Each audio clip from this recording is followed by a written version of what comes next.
కోవూరు నియోజకవర్గంలో మరోసారి చెత్త వివాదం చర్చకు కేంద్రంగా మారింది.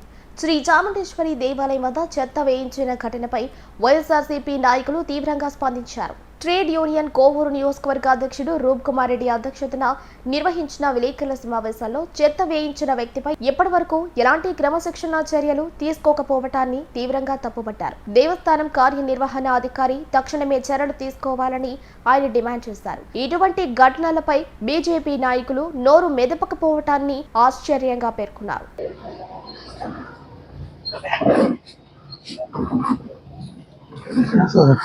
కూర్చోండి.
ఈ సమావేశం ఎందుకని ముందుగా తెలుపుతాను. గత 4 రోజులుగా గంగపట్ట గ్రామంలో, అంటే మా గ్రామంలో ఒక సంఘటన జరిగింది. ఆ సంఘటన గురించి వివిధ రకాలుగా రాష్ట్రం నలుమూల నుంచి అమ్మవారి భక్తులైతేనేమి, అమ్మవారి గుడి దగ్గర జరిగింది కాబట్టి వాళ్ళు ఏంటి అమ్మవారి గుడి దగ్గర ఏదో ఇలా జరిగిందంట అని రాష్ట్రం నలుమూల నుంచి ఎవరన్నా అమ్మవారి భక్తులుగా ఇక్కడికి వచ్చి వెళ్ళిన వాళ్ళు మమ్మల్ని అడగడం జరిగింది. ఏంటి అనే సమస్యని చూస్తే, ఇక్కడ జరిగే అమ్మవారికి ప్రతిష్టగా ప్రతి వారం మంగళవారం కానివ్వండి, శుక్రవారం కానివ్వండి, ఆదివారం కానివ్వండి భక్తులు మొక్కుకున్న మొక్కులు తీర్చుకోవడానికి భోజనాలు పెట్టుకుంటూ మొక్కులు తీర్చుకుంటూ ఉంటారు. దానికి సంబంధించి భక్తులు తిని వెళ్ళిపోయినాక ఆ ప్లేట్లు ఏదో పడ్డాయి, ఆ ప్లేట్లను తీసి మా దగ్గర పడ్డాయి, ఇక్కడ పడ్డాయి, అక్కడ పడ్డాయి అని తీసుకొచ్చి అమ్మవారి ప్రాంగణంలో అమ్మవారి పటం ముందు ఒక వ్యక్తి వేశారని చెప్పి హల్చల్ చేస్తున్న వీడియోని చూసాం. తర్వాత తెలుసుకున్నాక మన గ్రామం అయిపోయినా ఈ విధంగా జరుగుతున్నప్పుడు ఎందుకు జరిగింది, ఇట్లాంటి పొరపాట్లు ఎక్కడి నుంచి వస్తున్నాయి, మన గ్రామం గురించి బయటంతా, అంటే అమ్మవారి గుడి ఎంత ప్రతిష్ట సంబంధించిందో అందరికీ తెలిసింది. అట్లాంటి ప్రతిష్టాత్మకంగా ఉండే అమ్మవారి గుడిలో ఇలాంటి సంఘటనలు చోటు చేసుకున్నప్పుడు అందరూ దాని గురించి అడుగుతూ ఉంటారు. దానికి సమాధానం చెప్పవలసిందిగా గ్రామస్తులుగా అందరి మీద ఒక బాధ్యత ఉంటుంది. తర్వాత అధికారులకు బాధ్యత ఉంటుంది. అధికారులు ఏం చేస్తున్నారో తెలియదు మనకి. వాళ్ళు ఎందువల్ల వినుకున్నారో, అవి క్లీన్ చేయడానికి టైం బట్టి ఉండొచ్చు, ఇంకోటి ఉండొచ్చు, వాళ్ళ దగ్గర సిబ్బంది కొడుతుండొచ్చు. గ్రామస్తులుగా ఉన్నారు కదా, గ్రామస్తులను పిలుచుకొని గ్రామస్తులు మేము వస్తాం, కావాలంటే మేము క్లీన్ చేసి పెడతాం, అంతేగాని ఇలా అమ్మవారి గుడిని ఈదల్లో పెట్టడం అనేది నలుగురికి దాని గురించి ఈ విధంగా ఒక వ్యక్తి ఏదో ఆయన చేసింది కరెక్టా లేదా అమ్మవారు చూసుకుంటుంది. అతను ఎందుకు చేశాడు, నా దాంట్లో వేశారు, మా దాంట్లో వేశారు, నా దాంట్లో మా దాంట్లో కాదు, ఇది అమ్మవారి ప్రాంగణం. ఇక్కడ ఎంతోమంది భక్తులు అమ్మవారికి ఎన్నో విధాలుగా వాళ్ళకు తగిన రీతిలో రూపాయి నుంచి ఎంతైనా వాళ్ళు సమర్పించుకుంటారు. ఆ సమర్పించుకోవటం అమ్మవారి ఒక భక్తికి తార్కాణం.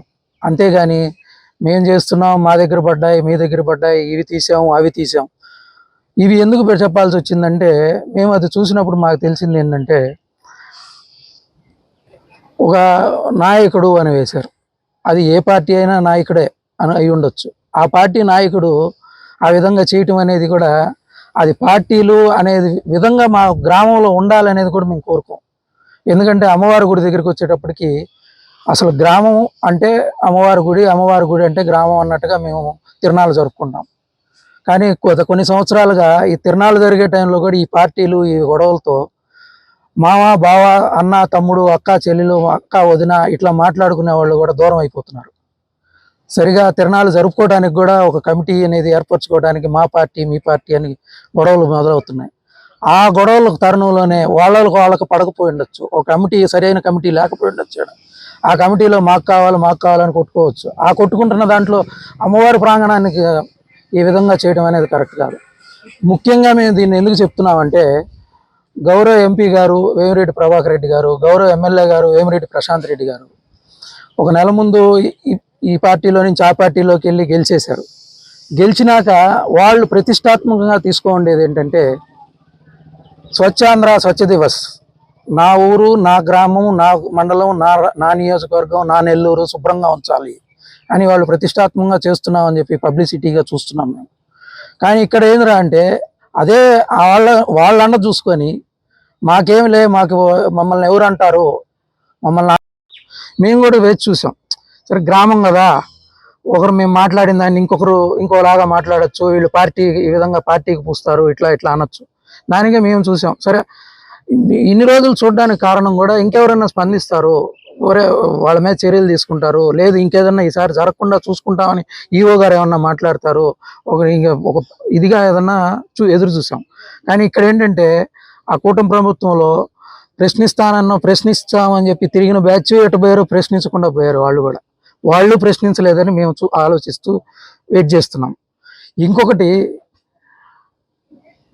మా హిందూ ప్రజల కోసం మా దేవాలయాల కోసం అంటూ గొప్పగా చెప్పుకుంటాం మేము, దానికంటూ ఒక పార్టీ ఉంది అని చెప్పి. అలాంటి బీజేపీ వాళ్ళు కూడా ఏదో మాట్లాడతారేమో అని చూసాం, వాళ్ళు కూడా ఎవరు మాట్లాడలే. ఇదేంట్రా ఇది కూటమి ప్రభుత్వం అంటే ఇంకా ఆయనకు నిజమే కావాలా, తెలుగుదేశం నాయకుడు ఇలా చేశాడంటే సరే ఇంకెవరు మాట్లాడకూడదేమో. అందుకని మేము అలా కాదు, మాకు గ్రామం మాకు ఇంపార్టెంట్, మా దేవస్థానం మాకు ఇంపార్టెంట్. మా దేవస్థానానికి సంబంధించి ఏ తప్పు జరిగినా మేము ప్రశ్నిస్తాం, అది ఏ పార్టీ అయినా కానివ్వండి. ఇప్పుడు మేము ఎందుకు ప్రశ్నిస్తున్నాం అంటే వాళ్ళేమో స్వచ్ఛాంధ్ర స్వచ్ఛ దివస్ అని అంత ఇదిగా ప్రతిష్టాత్మకంగా తీసుకుంటుంటే మరి వారి పార్టీ నాయకులే వాళ్ళ అర్థదండలు ఉన్నాయని భావిస్తూ ఆ విధంగా చేస్తున్నాడా ఏంటో మాకైతే అర్థం కావడం లేదు. దానికి సంబంధించిన జవాబు ఎవరు చెప్తారు? ఈఓ గారినే మేము ప్రశ్నిస్తున్నాం. సార్ మీరందరూ రాకముందు నుంచి మా దేవాలయం మా గ్రామంలో ఉంది, మా పూర్వీకుల నుంచి మేము తిరణాలు చేస్తున్నాం, అన్ని కుటుంబాలు కలిసిమెలిసి చేసుకుంటాం ఇక్కడ తిరణాలు. గత కొన్ని సంవత్సరాలుగా ఈ డివిజన్ కనిపిస్తుంది మీ పార్టీలు మీ కమిటీలు మీ గొడవల వల్ల. అది ఆలోచించండి, ఇది ఇంకోసారి జరగకుండా చూసుకోండి. ఈరోజు అది ఒక భక్తుడు ఎవరో ఇచ్చుండొచ్చు, ఇంకో భక్తుడు ఇచ్చుండొచ్చు, ఇట్లా ఈ భక్తులందరూ ఇస్తేనే ఇంత దేవస్థానం డెవలప్ అయింది. అంతేగాని ఎవరో మాదే అన్నట్టుగా ఎవరు ఇక్కడ గ్రామం ఉంది అని మేము ఆలోచిస్తాం.